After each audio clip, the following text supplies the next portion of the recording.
On se moquait des Lyonnais, les amis, il n'y a pas longtemps, mais si ça continue, je peux vous le dire, qu'on va jouer le maintien avec eux cette saison, hein. Bonjour à vous, supporters marseillais et supportrices marseillaises. J'espère que vous allez bien. On se retrouve aujourd'hui pour une nouvelle vidéo. Et aujourd'hui, j'aurai pas ma langue dans ma poche parce que j'en ai ras-le-bol de la saison de merde que nous sommes en train de vivre. Donc on va évoquer la, la mascarade à laquelle on a eu droit samedi face au LOSC et on va parler de la vente OM puisque c'est le dossier qui prend de l'ampleur sur la canebière. Avant de rentrer dans le vif du sujet, bien entendu, je compte sur vous tous les amis pour liker la vidéo et pour vous abonner si vous allez me découvrir à travers ce contenu. Allez, c'est parti les amis, on va revenir quelques secondes, quelques minutes sur la performance de nos Olympiens face au LOSC. Alors on va pas se mentir les gars, c'est décevant, hein. Encore une fois, c'est décevant tant sur le contenu que sur le visage affiché. Il y a un choix que je comprends pas de Gattuso, celui de ne pas titulariser Vitinha. Vitinha, c'est vrai qu'il restait sur un bon match face à l'AEK Athènes, buteur, il a aussi provoqué un penalty, donc il aurait minimum mérité de jouer son heure de jeu face à Lille. Ça aurait aussi permis de préserver Aubameyang de la critique. C'est de la gestion du groupe. Ensuite, il y a quelque chose d'autre qui me saute aux yeux, les amis. C'est que, mis à part Jonathan Klaus, personne ne sort du lot, personne ne peut faire la différence. Jonathan Klaus, il faut qu'il attaque, il faut qu'il défende, il faut qu'il soit buteur et à la fois passeur décisif sur la même action. C'est l'Olympique de Jonathan Klaus, en fait. Depuis le début de la saison, on peut prendre tous nos matchs, les uns après les autres, et c'est toujours le même constat. 20 premières minutes potables et derrière, on s'écroule. Derrière, on est brouillon. On est incapable de ressortir le ballon proprement de derrière. Incapable d'aligner trois passes. On est incapable d'être dangereux. Je dis pas d'exister, dangereux. Au vélodrome, les gars. Face à Lille. Alors comptez pas sur moi pour tomber sur Gattuso. Gattuso, il récupère un effectif en cours de route et les choix qui ont été opérés, c'est pas les siens lors du dernier mercato. Vous m'excuserez les gars, mais Iliman Ndiaye et Ismail Assar, ce n'est pas pour leur manquer de respect, mais ce sont des joueurs de championship. Kondogbia, il n'y arrive pas. Renan Lodi, il n'y arrive pas. Au Zegrova, j'avais l'impression que c'était Eden Hazard, frère. Coup de rein, crochet, bam, bam. Alors qu'il n'est pas plus fort qu'un U15 des Cailloles. Et je pèse mes mots, frère. Donc, moi, là, je compte sur Pablo Longoria. Il faut un peu secouer le cocotier, comme on dit. Les joueurs, c'est pas des enfants. Tu les secoues un peu. Parce que la vie, elle est compliquée en ce moment, les gars. On va pas se mentir. La vie, elle est compliquée. Notre seul échappatoire, c'est l'Olympique de Marseille. Parce que notre virus à nous, c'est l'OM. On meurt pour l'OM. Et les principaux protagonistes qui sont en mesure de nous faire kiffer le temps d'une rencontre, eh ben même ça, ils en sont pas capables. Même ça, ils en sont pas capables. Donc quand je vous disais qu'on se moquait des Lyonnais, on va peut-être jouer le maintien avec eux, hein, et comptez pas sur nos joueurs pour se battre, hein, parce que ce sont pas des guerriers, frère. Psychologiquement, ils sont pas prêts pour jouer le maintien. Donc, euh, donc voilà les amis, il faut se mettre en tête qu'on va vivre une saison pénible, usante, et qu'il va falloir s'accrocher. Voilà, maintenant je vais essayer de me calmer, hein, mais Rongier aussi, j'ai oublié les gars. Oh, on parlait de Rongier en équipe de France quand même les gars, mais on est des fous frère. Je vous le dis, on est des fous. À la place de qui? Rongier en équipe de France. Rabiot? Sûrement pas. Kamavinga? Sûrement pas. Chouameni? Même pas un rêve. Même le petit jeune là du Paris Saint-Germain, là, Warren Zahir Emery, il a un Valentin Rongier dans chaque orteil, frère.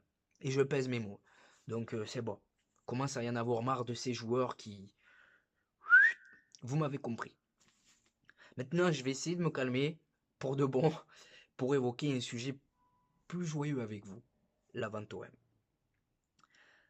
Alors, la vente OM, c'est un sujet qui a divisé.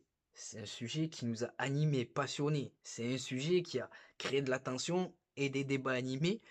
Mais de mon ressenti, les amis, j'ai l'impression qu'on est en train de voir le bout du tunnel.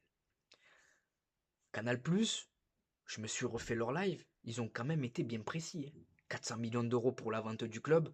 Au passage, ma courte, c'est un génie. Il a acheté 40 millions, il vend le club 10 fois son prix d'achat. Rien à dire, c'est un homme d'affaires. Et on nous parle de 200 millions d'euros pour le premier mercato. Donc on est loin des 200 millions d'euros pour le projet de McCourt. Moi, en tant que supporter olympien, j'ai envie d'y croire. Mais c'est vrai que si j'analyse la situation objectivement, les gars, il y a des choses qui m'interpellent. Il y a des choses qui m'interpellent comme tous les départs qu'il y a pu avoir en coulisses. Le départ marketing, le directeur marketing, il a quitté le club. Le directeur des finances, il a quitté le club. Javier Ribalta, il a quitté le club. Et le directeur sportif, les gars, c'est quand même un rôle clé dans un organigramme, hein. On l'a toujours pas remplacé. Jacques-Henri Hérault, il a quitté le club. Donc, tout ça, ça m'interpelle. D'autant plus qu'il y a quelques mois, il y a Franck McCourt qui a démissionné de son rôle de président du conseil de surveillance. Le conseil de surveillance, les amis, c'est là où on décide de tout. Le budget pour les minots, le budget pour les sorties scolaires, le budget pour l'équipe première. Donc je comprends pas qu'il décide de démissionner tout à coup comme ça de son rôle de président de conseil de surveillance. Ça me paraît quand même fou. C'est là où c'est là où on lui doit des comptes. Alors soit il s'en bat totalement les cacahuètes de l'Olympique de Marseille, les gars. Plus rien à foutre, frère. Ou soit il y a vraiment une vente du club. En tout cas, les Saoudiens, c'est pas pour vous vendre du rêve, les gars. Mais c'est pas les Qataris. C'est pas les Chinois. Les Saoudiens, ils vont envoyer du lourd à Marseille. Et je vous le dis. Quand on regarde leur projet en Angleterre à Newcastle, c'est vrai que c'est un projet cohérent. Et ils n'ont pas dépensé énormément d'argent par rapport à ce championnat qui est la Première Ligue, la NBA du football, une industrie à cash. Si tu veux exister en Première Ligue, si tu veux survivre, il faut dépenser de l'argent. Mais en Angleterre, il n'y a pas le Qatar. Je ne vois pas les Saoudiens débarquer à l'OM pour être dans l'ombre du Paris Saint-Germain. Moi, je vois les Saoudiens envoyer du lourd. Les classicos, je vous le dis, ils vont se transformer en match à enjeu géopolitique, un peu comme pour Newcastle face à Manchester City, Newcastle face au Paris Saint-Germain, Manchester City face à Paris. Ce sera plus que du football, parce qu'il y a de l'ego et surtout de la politique. Voilà, qu'on se le dise, hein, les Saoudiens, ils vont pas venir parce qu'ils nous aiment bien. Non, il y a autre chose derrière tout ça. Mais en tout cas, quand je vois ce qu'ils sont en train de faire de leur championnat, les gars, je peux vous le dire que les Saoudiens, les gars, c'est pas des rigolos. C'est pas des rigolos. Je vous le dis. Et si au passage on peut récupérer quelques stars européennes qui sont là-bas, je dis oui. Ça peut être une idée parmi tant d'autres, les gars. Je dis oui. Mais en tout cas, je vous le dis que la vente du club, elle est inéluctable. C'est indispensable. Quand je vois la saison qu'on est en train de vivre, les amis, c'est indispensable. On a besoin d'un propriétaire qui nous fasse gagner à nouveau des trophées. On a besoin d'un propriétaire ambitieux. On a besoin d'un propriétaire qui veut faire de Marseille une place forte dans le football français d'abord et ensuite en Europe. Parce que ça ne sert à rien de griller les étapes. Si tu veux dominer l'Europe, il faut d'abord dominer à l'échelle nationale, comme le Bayern de Munich. Donc, euh, donc voilà les gars, en tout cas, même le dernier mercato qu'on a vécu, pour moi, c'est bizarre. J'ai l'impression que c'est une année de transition. Gattuso ou Marcelino, ce ne sont pas des entraîneurs avec lesquels on bâtit un projet. Pour moi, ces deux entraîneurs, c'est des entraîneurs de transition. L'effectif qu'on a totalement chamboulé, alors que 2 saisons consécutives, on avait le vent en poulpe. On était sur la phase ascendante. 2 podiums consécutifs, ça nous était pas arrivé depuis 12 ans, les gars. Depuis 12 ans. Alors qu'est-ce qui justifierait que tout à coup, on rentre dans le rang et qu'on régresse sportivement alors que tout allait bien? Je me pose la question. Je me pose honnêtement la question. En tout cas, j'ai hâte que ça se fasse parce qu'on le mérite, les gars. On a assez mangé notre pain noir. Maintenant, j'ai pas envie de me dire que c'est totalement fait parce que je crois que ce que je vois. Mais je pense que c'est bien parti. On va voir débarquer Zinedine Zidane. On va bien chambrer les Parisiens. On va bien chambrer les Lyonnais. On va bien tous vous chambrer. On va bien tous vous taper. Et voilà, la deuxième étoile ici, les gars. La deuxième étoile. Je le souhaite à l'ensemble du peuple olympien parce qu'on se porte dans le même club. Voilà. J'ai évoqué avec, enfin, j'ai rien oublié, les gars. J'ai rien oublié, ouais. Ouais, j'ai reçu souvent le message que je reçois, ouais, si les Saoudiens ils viennent à Marseille, ils vont faire ce qu'ils ont fait au Parc des Princes. Les gars, c'est pas vrai. Newcastle, c'est un club où il y a autant d'ambiance qu'au Parc des Princes, il y a une plus grosse ferveur, c'est un club beaucoup plus mythique. Ils n'ont pas touché aux tribunes là-bas. Ils n'ont pas touché aux tribunes, hein. Et il y a encore plus d'ambiance qu'auparavant, parce qu'il y a une équipe qui tient la route. Ça a créé un engouement encore plus fou chez les Magpies. Donc voilà les gars. En tout cas, voilà, là c'est de la supposition, c'est mon ressenti, mais j'aimerais que ça se fasse, que ça aille au bout. Voilà, vous imaginez, c'est les Saoudiens, ils débarquent à Lyon. Pouah, oh la dinguerie. Oh la dinguerie. On serait ridicule.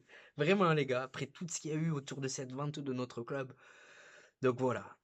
J'ai évoqué avec vous tous les sujets, hein. Maintenant, je dois aller chercher ma fille. Changement de coupe de cheveux. Et voilà. Maintenant, écoutez, on va passer à l'instant réseaux sociaux. Je vais vous donner mes réseaux sociaux, voilà, comme je viens de le dire. Donc, ça me permet d'être beaucoup plus proche de vous, les gars. Ça me permet de savoir ce que vous pensez sur YouTube. C'est moi qui parle. Tandis que sur Snapchat, ça me permet de savoir ce que vous pensez. Sur Snapchat, je filme ma vie, les infos de l'OM.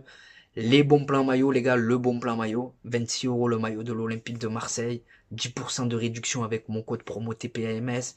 Il n'y a pas que l'OM, il y a tous les clubs, toutes les sélections nationales. Il y a les ensembles de survêtements, les maillots d'avant-match, les polos. Bref, ajoute-moi sur Snapchat Khalil-du6 TPAMS13 et je te dirai tout ce que tu dois savoir. Ensuite, on a Instagram. Instagram, on est sur un contenu différent.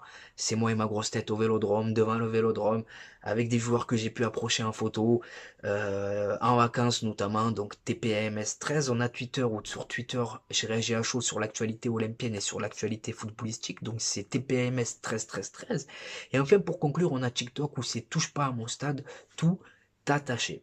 Donc voilà les amis, c'est pour vous, c'est cadeau. Maintenant c'est à vous de jouer, c'est à vous de contribuer au référencement de cette vidéo en la likant, en vous abonnant et surtout en me disant ce que vous pensez de tout ça en commentaire. C'était Khalil de Touche pas à mon stade. Je vous souhaite de passer une bonne journée ou une bonne soirée selon le moment où vous visionnez cette vidéo. Et n'oubliez pas les amis, notre virus à nous, c'est l'OM. Ciao les amis. Bon match à la famille. Et bonjour à vous supporters marseillais, supportrices marseillaises, j'espère que vous allez bien. On se retrouve aujourd'hui pour une nouvelle vidéo et pas n'importe quelle vidéo. 24 heures dans la peau d'un supporter marseillais et comme vous pouvez le voir, aujourd'hui le cadre il est tout simplement magnifique. Bien accompagné en attendant le match explosif qui nous attend de ce soir, Olympique de Marseille, Bayer Leverkusen. Donc au programme les amis, là on se rafraîchit, on s'hydrate bien entendu. Et juste après, direction le Vélodrome pour vous faire vivre l'ambiance exceptionnelle qui nous attend ce soir. Devant le stade Vélodrome, il y a une marée les gars, il y a une marée, c'est impressionnant. Le retour de l'Olympique de Marseille, Adel, t'en penses quoi? Allez l'OM les gars, tout simplement. Regardez, légende olympienne les amis, monsieur Charles de Bonneau. Et regardez les amis comme il est accueillant, fait la photo avec tout le monde, hein. Normal. Un mot pour le mercato. Mercato, pour l'instant, il est extraordinaire. On peut faire confiance aux dirigeants. Oui. Ce qu'il y a de certain, c'est qu'il y a d'autres joueurs qui vont arriver. Oh, merci, merci. Et encore merci pour tout ce que tu as pu faire pour l'Olympique de Marseille. C'est normal. Exceptionnel les gars. Incroyable. La légende Jean-Charles de Bonneau avec une grosse info mercato. Et là, il n'y a rien, frère. Info mercato, carrément. Il a annoncé deux grosses arrivées encore les gars, vous l'avez entendu. Les amis, c'est là que tout se passe. C'est là que tout se passe les amis. Le Vélodrome. De retour à la maison les gars. Exceptionnel. Exceptionnel.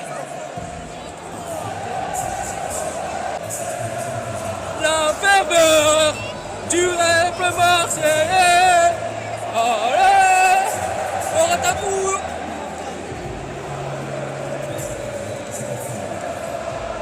On est posé les amis, on attend patiemment que le match démarre, comme vous pouvez le voir. C'est magnifique les amis. Magnifique. Il y a les photos. Pronostic Malik. Toujours 2-2, mais confiant pour la victoire. Mahmoud, pronostic. Toujours 1-1. Change pas. Match nul. Adel, pronostic. exceptionnel, les gars. Voilà, Emran Soglou. Ounahi.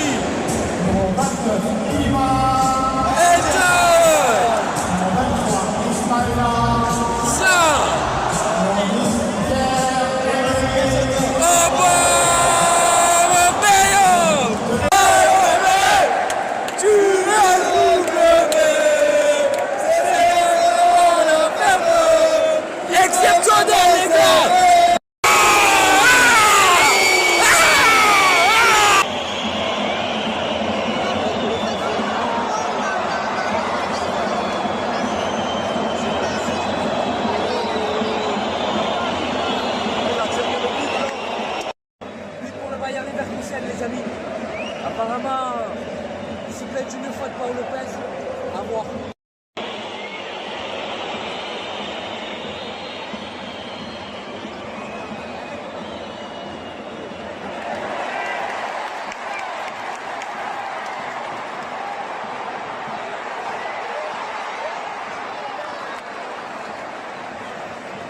Ah, c'est la mi-temps, les gars. Pour l'instant, on n'y arrive pas. Paul Lopez, il te met nique, hein. Paul Lopez, il te met nique. Défensivement, c'est fragile. Offensivement, bon, il y a 2-3 choses intéressantes.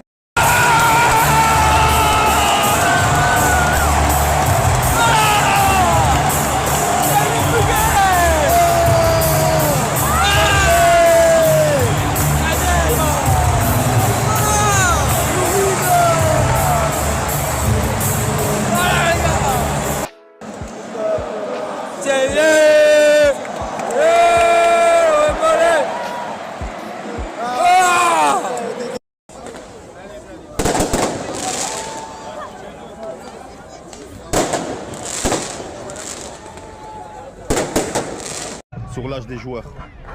Mahmoud, Manu. Malik, t'as hâte d'être à ce soir ou pas? Je pense à Manu.